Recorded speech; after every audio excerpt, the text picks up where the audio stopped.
The boomerang effect works like this. What you throw out comes back to you, right?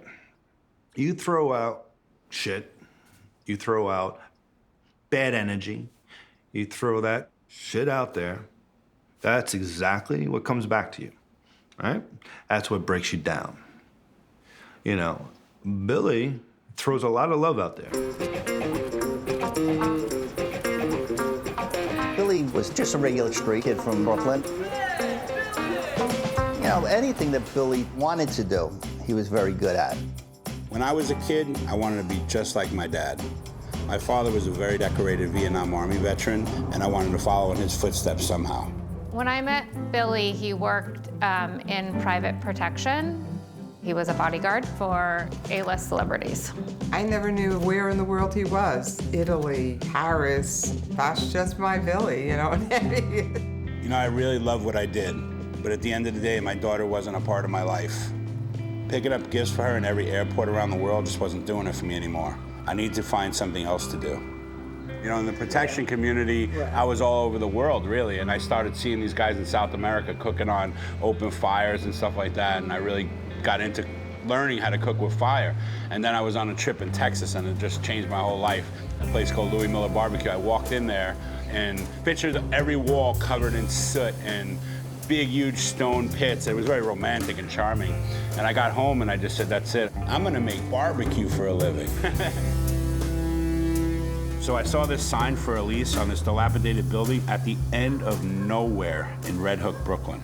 It was beat up inside, the walls were caving in, and it was just like, oh man, this is perfect. He was just beaming. It's like he had all this... He has a vision, yeah. This vision of what he could make this grimy, greasy garage into.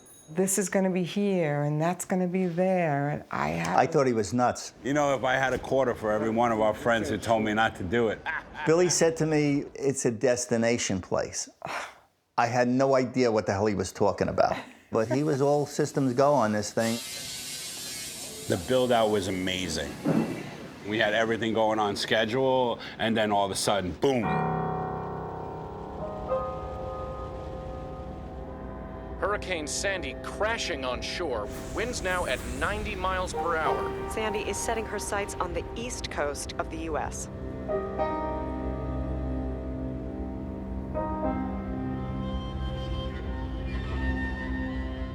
I remember the day after Sandy walking outside, and it was so ominous out there. The Brooklyn neighborhood of Red Hook, one of the hardest hit areas of the city. Once I opened that gate, it was the worst nightmare I could have ever imagined. I was like, oh shit, that's like everything that we have been working on building. It's heartbreaking. There was nothing at all salvageable, other than a small little smoker in the corner that I had been training on. As soon as we were able, you know, we drove out to see it, and he was already cooking out of a smoker.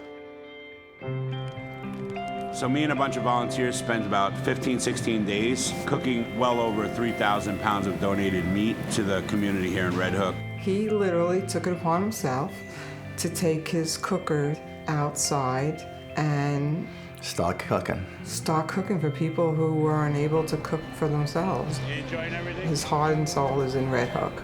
It's a Brooklyn way. This is what we do. We just want to make sure the community is fed and everyone gets back on their feet. That's how our family rolls. You know, when things are the worst, we become the best. It was really something as a parent to watch. I probably won't ever forget that. With so many people suffering, somebody made somebody else smile when it was probably not such an easy thing for them to do. I think everything happened for a reason. Like, well, I don't think that happened for a reason. Well, no, I think it did. Like, for me, at the time, I don't think I was ready maybe to open. Like, you know, I think, you know, Sandy was tragic for me and many people, but at the end of the day, you know, it taught me how to cook for a lot of people. You ready, Bubba? Yo, let's pump up the volume right now. This is when I'm my most happiest. Ooh, it's hot. Ah, dang. Yo, I'll get the stickies, you get the wings. Beautiful, dude. Yeah. Soigné. I'm proud of Billy in a lot of ways. Wow. His determination, his sense of you know, his importance for his family. This is my daughter, Emma. Hi. I'm Jack. This is Jack. Oh, yeah. She pretty much runs the joint.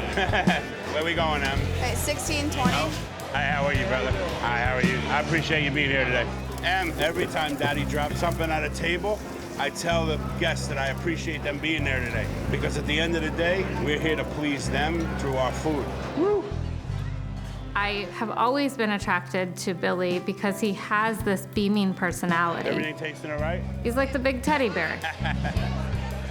I like the sticky ribs myself, but I have them allocated that I only could eat so many. But I sneak them anyway. So where I grew up on Flatbush Avenue, we had a bunch of bars, and at the end of the night, we either had this pizza place we could eat at, or this Chinese restaurant called Cam Fung. As an homage to the place I grew up eating in, this is Korean sticky ribs smoked on white oak and cherry, and then we deep fry it for like 10 seconds. Toss it in a Korean barbecue sauce. It's not traditional American barbecue, but it's what we're doing. So Korean sticky ribs, a little nuanced for a barbecue restaurant. Sometimes when we're at hometown, we will literally see lines, and I'm thinking, honestly, it's like out the door, and I'm like, they do this? All right, we're gonna start at the back. Yeah, oh yeah, it's whiskey sour right there. I really do appreciate y'all waiting, man. Well, you guys are gonna wait a long time for my barbecue. I'm gonna make sure you get a little thirst quenched while we're here. I used to wait on lines of this when I was touring barbecue restaurants, and now people are crazy enough to stand on mine, so I appreciate y'all. Thank you. Billy's kind of like the Babe Ruth of barbecue. You swing for the fences every time. I just wanted to pay homage to those smells and those sights and those sounds from growing up being a kid in Brooklyn. It's like the American dream for him. You know, everything that he's gotten, it's because he works hard. So, man, how are you? Welcome. Billy Durney. We have a lot of similarities, but I want him to be his own person.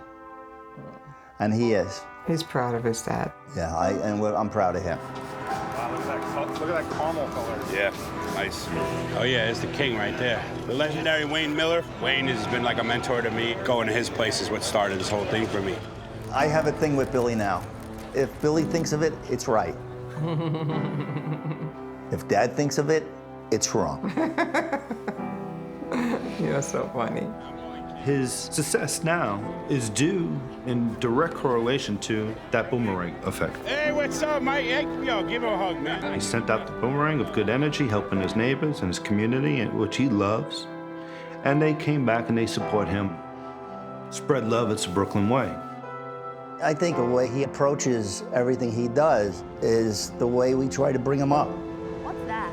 Food is one thing, Yeah, right. but it's what's inside of you that really matters. Barbecue's okay, but be a good man. Be a good man always first. I think I look better in it.